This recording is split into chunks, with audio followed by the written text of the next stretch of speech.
You ask Tiger to solve. This deals with linear equations with one unknown. The final result is x equals 10. Let's solve it step by step. Simplify the expression. Simplify the arithmetic.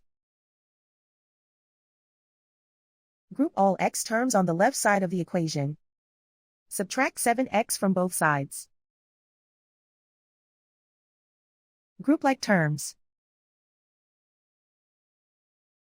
Simplify the arithmetic.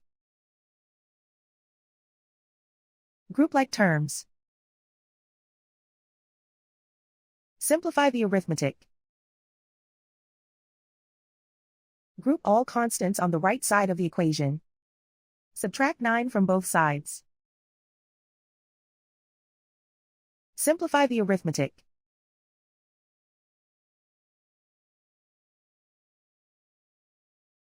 Isolate the x. Divide both sides by 3. Simplify the fraction. Find the greatest common factor of the numerator and denominator. Factor out and cancel the greatest common factor. And so the final result is x equals 10.